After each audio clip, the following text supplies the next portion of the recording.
baax ñi fi nekkoon nen nañ bokk jàng du rëy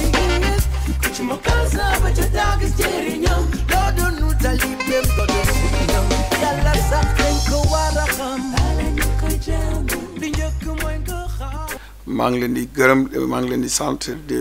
di seen teewaay bi di gërëm équipe VFtv si seen taxawaay parce que projet bu ñu bëgg a doxal inspection de l'éducation et de la formation projet la boo xam ne dañu ko soxal daf ñu soxal parce que projet la bu war a dimbale xale yi accompagner leen ci seen njàng bi parce que ñëpp xam nañ ni lu xew lu ñuy jànkonteel te di ñaan yàlla na ko yàlla saafara yàlla nañ yàlla aar si mbas mi gaaw a jóge fii waaye école am na ci tuuti en tout cas ñagas parce que xale yi ñu ngi toog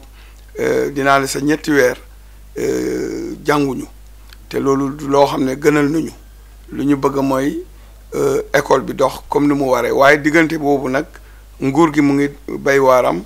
ñu ngi waaj ubbi école bi dëgg la ñu ñaan yàlla ñu def ko ci anam yi rafet te xale yi buñ ci am benn gàllankoor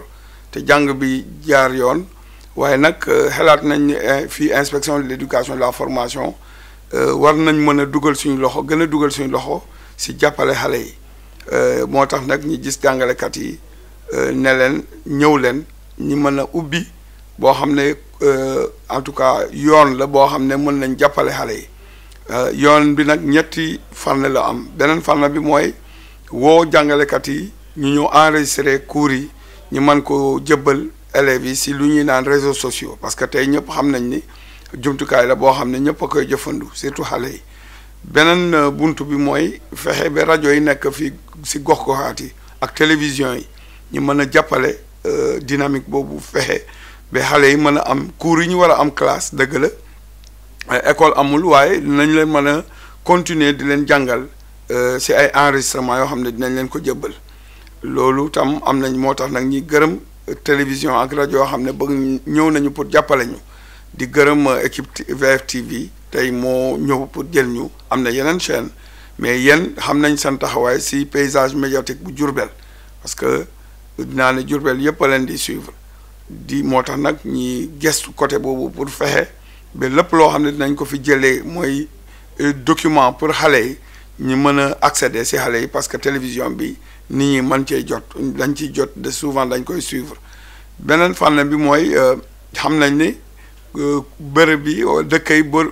yu nekk njaareem yëpp amuñu possibilité yooyu moo tax ñu xelaat def ay fascicule mooy fexe def lépp loo xam ne si kayit lépp loo xam ne war nañ ko def si rajo yi wala si télé yi ñu tënk ko si kayit jëbbal ko élèves yi si en tout cas ñoo xam ne ñu ngi si bërëb yi gën a sori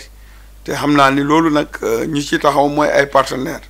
te partenaire bu ci jiitu mooy fédération du Baol ak partenaire am bu ñuy naan Child Fund ñooñu nag taxaw nañ ci taxaw bu am solo taxawaay bu am solo pour jàppale ñu mën a yóbbu xale yi accompagner leen continuer di leen jàngal nag léegi fu ñu toll nii suñu première suñu pàcc bu njëkk bi mooy ñu war a dem defi examen waaye nag fàttewuñu ñoo xam ne déwén la ñuy def examen wala lu ci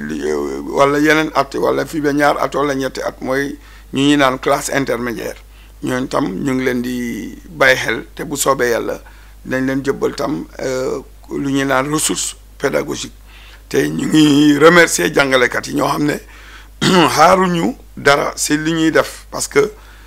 sentuñu dara ñëwuñu pour nañu lii lañ soxla waaye dañ jóg rek ñëw jàppale inspection bi si taxawaay bi te ñu ngi lancé appel si yeneen jàngalekat yi ne leen rek lii moom nañ ko jàpp parce que projet ñëpp la te di leen remercier si seen taxawaay di remercier partenaires yi dina yeneen partenaires itam ñu ngi leen di xaar parce que xam nañ ni collectivité territoriale mooy maire yi am nañu rôle bu am solo bu ñuy jouer si école bi moo tax ma leen di gërëm di leen sant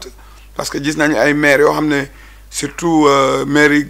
dëkk yi mag yi ñu ngi def liggéey bu am solo te di leen naan vraiment ñi inspection de l'éducation mu ngi compter si ñoom pour ñu mën ñoo accompagner si su projet bi projet bu ndaw la mais pour ñun projet bu am solo la parce que projet la boo xam ne dina tax sax ba xale bi même bu jàng bi dooree sax mën na toujours mu mën a jëfandu en tout cas ressources yi ñu koy jox te ñu ñaan yàlla na doon jàmm yàlla na Diourbel am ci ndam parce que li ñuy def nii yëpp pour que ñu mën cee am ndam si wàllum examen incha allah loolu la am lu may yëkkati di leen ne si fan yi néew di ngeen gis équipe yi bu soobee yàlla ñuy développer leçon yi incha allah merci. Je voudrais d'abord remercier l'équipe de VF TV, remercier aussi l'ensemble des partenaires. Je voudrais simplement partager avec vous le projet que l'IEF de Diourbel est en train de développer dans le cadre de la continuité de service, la continuité pédagogique, surtout accompagner les élèves qui sont actuellement chez eux pour qu'ils puissent bénéficier d'un accompagnement sur le plan pédagogique. Nous avons eu l'appui des enseignants de toutes catégories, des professeurs de l'enseignement moyen et secondaire, des formateurs du centre de formation professionnelle, des écoles, les enseignants de l'école élémentaire, les instituteurs, tous quand même sont venus nous accompagner. Et nous voulons quand même avoir plus et demander à toutes les bonnes volontés véritablement de venir appuyer ce projet. Et ce projet s'articule sur 3 volets. Le volet information sur la base du multimédia. Donc des productions d'outils pédagogiques à travers des films qui vont être projetés, qui vont être mis en ligne pour les élèves qui peuvent accéder à l'Internet dans les réseaux sociaux. Nous avons aussi privilégié le volet diffusion à travers les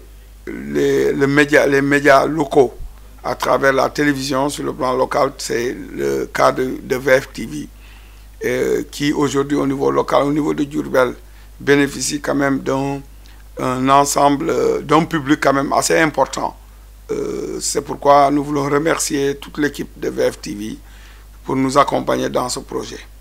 Nous avons aussi pensé à la radio. Éventuellement, certaines émissions, ça a déjà commencé. Des émissions se feront au niveau des radios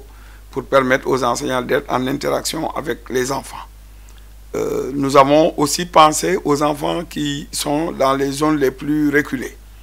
parce que aussi tous ne peuvent pas accéder à ces informations, et c'est pourquoi nous avons voulu mettre à la disposition des élèves les fascicules que nous allons reprographier et permettre aux directeurs des écoles, des différentes écoles, vraiment remettre ces fascicules aux enfants là. C'est pourquoi nous allons réitérer encore une fois l'accompagnement de tous. Nous avons un partenaire qui nous accompagne, qui est le partenaire principal, la Fédération du Baol avec son partenaire Child Fund, qui nous ont accompagnés depuis le début de ce projet. Nous comptons développer beaucoup d'initiatives, parce qu'au-delà, quand les enfants vont regagner l'école, nous avons besoin de continuer avec eux pour diversifier leurs possibilités d'apprentissage. Donc, nous allons, pour les classes d'examen, continuer à mettre à la disposition des équipes pédagogiques les outils, mais aussi aux parents des outils pédagogiques. Nous n'oublions pas les classes intermédiaires, c'est-à-dire des classes qui ne seront pas considérées comme des classes d'examen, qui en réalité sont encore à la maison. Nous allons développer un ensemble de séances pour ces divers supports et permettre aux enfants d'accéder à des ressources pédagogiques. Donc, remercier le partenaire, mais aussi demander aux autres partenaires, notamment les collectivités territoriales, d'accompagner cette dynamique que nous voulons quand même réussir. Nous voulons réussir ce projet. Et je pense qu'avec l'accompagnement de tous, nous allons y parvenir. C'est le lieu de remercier tous les enseignants qui sont avec nous, mais aussi les encadreurs, les formateurs du CRFPE qui sont avec nous pour accompagner ce processus. Voilà, merci.